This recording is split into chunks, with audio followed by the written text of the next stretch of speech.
everyone.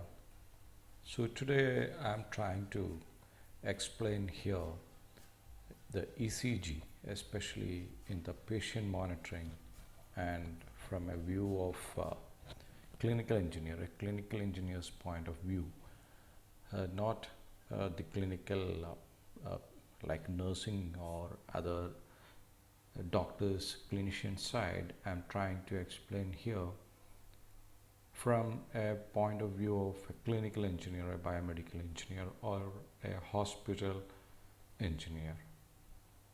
So here and all the screenshots, I've made a note here, and all these screenshots are taken from the internet sources where a lot of good sources and a lot of good people explaining it a very fantastic way. I've taken few screenshots and I'm putting it all together from a point of view of a clinical engineer, how he should know about it. So let's start how it is. What you can see is a typical diagram of heart, where the blue is deoxygenated blood and the red is oxygenated right atrium, and on the top you can see a left atrium, right ventricle and aorta. So let's see into the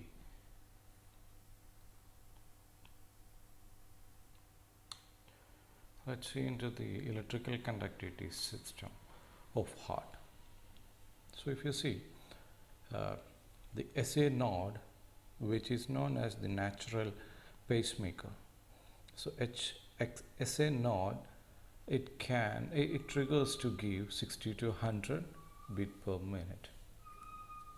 Likewise, AV node, bundle of hairs. So the conductivity of heart, the voltage flow, or for ECG, the voltage what it captures, the lead captures, actually flows in this direction. Like it starts from here and moves, like it starts from here and moves, like right? This is the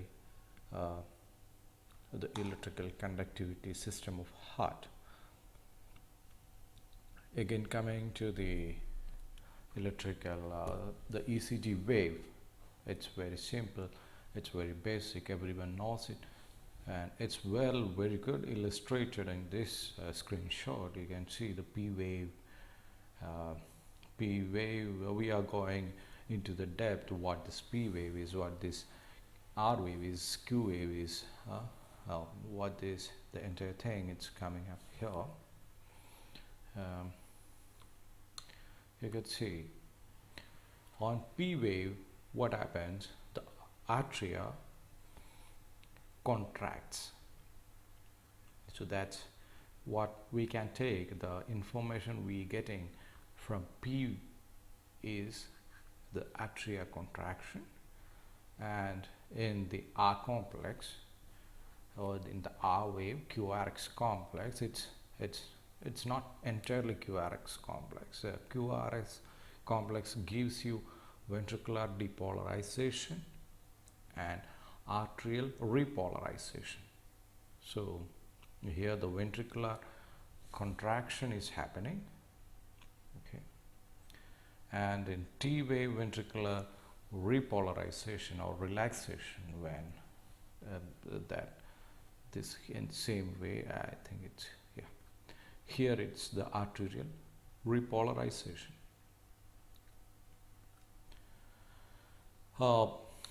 In our point of view, another important thing which we all have learned is this Einthoven triangle, right?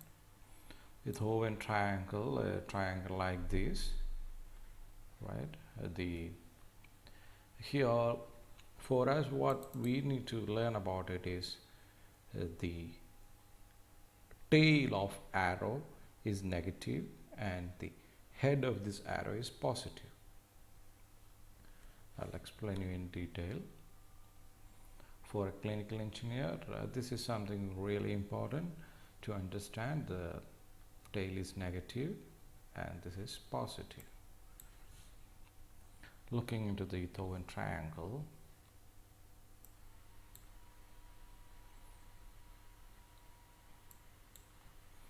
this is the Einthoven triangle, right? So this has very clearly put it together, right? Here this is the right arm. This portion is the right arm.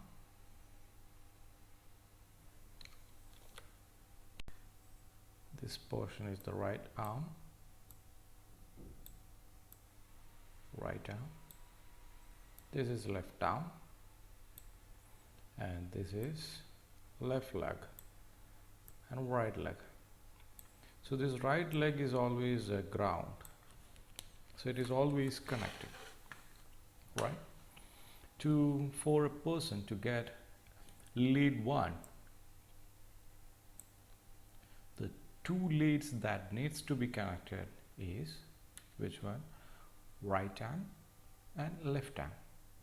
Right arm acts as negative, left arm acts as positive here.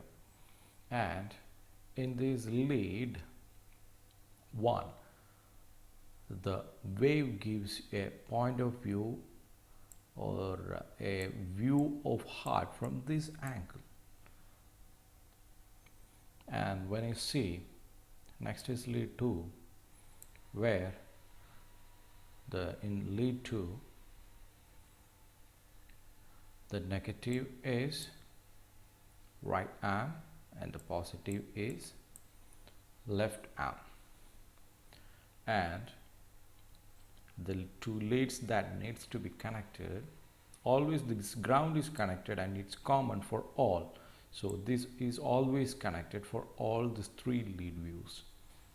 And you can see here is very clearly that the right arm, and when you connect this, you will get a angled view from this side.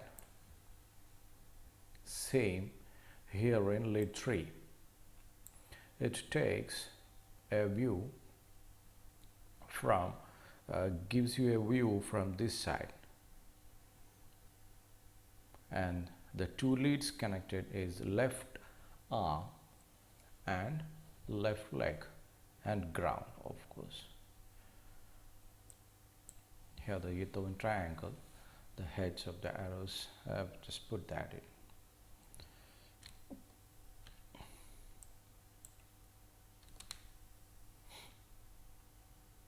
Here, by taking all this graph, and if you back project it, you can get the heart, angle of the heart. So here of this, what it is showing, it is of 36-degree angled heart, right? Next, something which is very confusing for a clinical engineer, which is well explained here, it is the lead placement. If you could see here, this is right arm, this is left arm, and this is left leg, or some people call it foot, left foot. Here it is right foot, right leg, V1.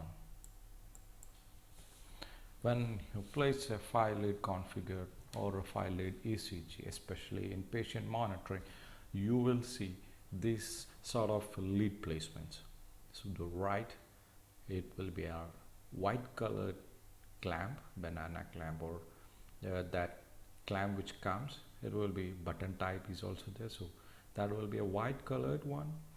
And on the left it will be a black colored one, and on the left leg it will be a red colored and green, and in the middle it's brown.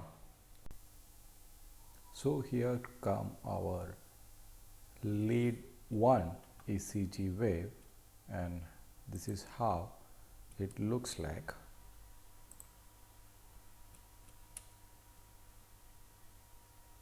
And this is lead 2 and this is how it looks like. And here this is lead 3. This is how it looks, lead 3.